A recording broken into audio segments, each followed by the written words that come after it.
ఛాతి ఉప్పొంగేటట్టు నిలబడ్డాం. అవునా?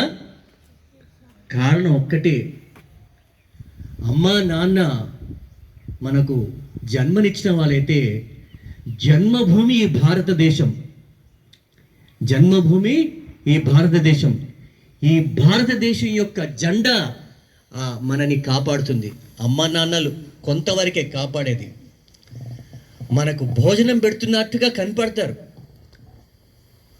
మనల్ని పెంచుతున్నట్టుగా కనబడతారు, కానీ వెనక నిలబడింది మన దేశం. ఒక్కసారి సరిహద్దులు దాటితే నీకు అస్తిత్వం లేదు, నీకు వ్యక్తిత్వం లేదు.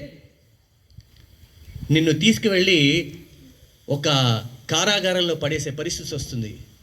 కారణం ఏంటంటే నీ వెనక ఉంది నీ దేశం. ఇలాంటి ఈ దేశాని కోసం, స్వాతంత్రం రావడానికి కోసం ఎందరో మహనీయులు ఎన్నో త్యాగాలు చేశారు. ఉరికయ్యలు ఎక్కారు, చెరసాలలో ఉన్నారు, రక్తం సమర్పించారు. విద్యార్థులారా, మనం కొంతకాలంగా కొందరు మహనీయుల పేర్లను స్మరిస్తూ వస్తున్నాం. అంతేకాదు, ఎందరో విస్మరించబడిన వ్యక్తుల యొక్క త్యాగాలు కూడా ఈ జెండా ఎగరడానికి కారణం. ఈ సందర్భంగా, గణతంత్ర దినోత్సవ సందర్భంగా మనకంటూ ఒక రాజ్యాంగాన్ని ఏర్పరచుకున్నాం, మనకంటూ ఒక వ్యవస్థను ఏర్పరచుకున్నాం, మనకంటూ ఒక పద్ధతిని ఏర్పరచుకున్నాం. అయితే ఈ స్వాతంత్రాన్ని కాపాడడానికి మనం ఏం చెయ్యాలి? ఈ గణతంత్ర దినాన్ని కాపాడడానికి మనం ఏం చేయాలి? అబ్రహాం లింకన్ ఒకటే అంటాడు, దేశానికి నీకు దేశం ఏమిచ్చిందని కాదు, నువ్వు దేశానికి ఏమిచ్చావన్నది. మళ్ళీ చెప్తున్నాను, నీకు దేశం ఏమిచ్చిందని కాదు, నువ్వు దేశానికి ఏమిచ్చావని. సో విద్యార్థులారా, ఈ జెండా సాక్షిగా గుండె మీద చేసుకొని ఒక్కటే అనుకోండి, అమ్మా భారతమాత, నేను నీకు నీ గౌరవాన్ని తగ్గించను. నీ జెండా ఎప్పుడు ఆకాశంలో ఎగిరేలా చూస్తాను. దానికై నేను ఒక ఉత్తమ పౌరుడిని అవుతానండి. Country is not asking you to become good doctor, good engineer, good IAS officer. No, nothing like that. But we want a good citizens and good civilians, where this country needs now. This country needs a good citizen, not great officers, great doctors, great engineers. If you are a good citizen, definitely you will become a good engineer, a good doctor, good IAS officer, good teacher, good professor, like that. But if you are not a good citizen,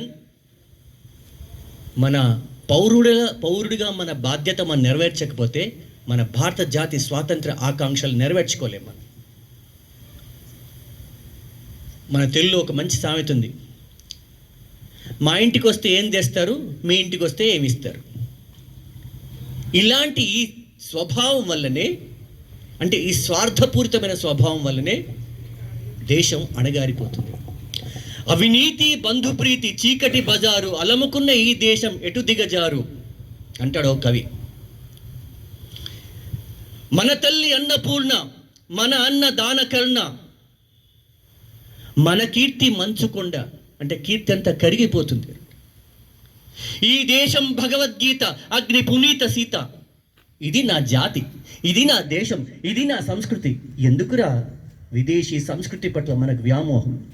ఎందుకు విదేశీ బానిసత్వం పట్ల మనకు వ్యామోహం? నీ భాష, నీ జాతి, నీ దేశం, నీ జెండా, ఇదే నీ ఎజెండా కావాలి. ఇంత మంచి రోజు మనం ఒక నిర్ణయం తీసుకున్నాం. నా జాతిని, నా భాషని, నా సంస్కృతిని, నా దేశాన్ని నేను ఎన్నటికీ మర్చిపోను. జననీ జన్మభూమిశ్చ స్వర్గాదపి గరీయసి. రామాయణంలో యుద్ధం అయిపోతుంది. యుద్ధం అయిపోయిన తర్వాత రావణుడు చనిపోతాడు. అది స్వర్ణ లంక, అద్భుతమైన లంక, బంగారంతో నిర్మించబడింది. అప్పుడు రాముని దగ్గరికి వెళ్ళి లక్ష్మణుడు అంటాడు, అన్నా ఇంత బాగుంది కదా లంక, బంగారంతో చేయబడింది కదా, ఇక్కడే ఉండిపోదామా అంటాడు. అప్పుడు రాముడు అంటాడు, జననీ జన్మభూమిశ్చ స్వర్గాదపి గరీయసి.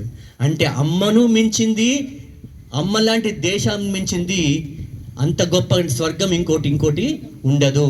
దాన్ని మించిన స్వర్గం మరొకటి లేదు. కాబట్టి ఇలాంటి జననిని, ఇలాంటి జన్మభూమిని, స్వర్గం కన్నా గొప్పైన మన భారతదేశాన్ని పాడబోయి భారతీయుడు అంటూ మురిసిపోతూ గర్విస్తూ మనం ఒక్కసారి గట్టిగా కరతాళధ్వనులు చేస్తూ ఆ భారత మాతకి మనం వందనం సమర్పించుకుందాం. జై భారత్ మాతాకి, జై భారత్ మాతాకి, జై హింద్, జై Hind. Thank you sir, thank you very much.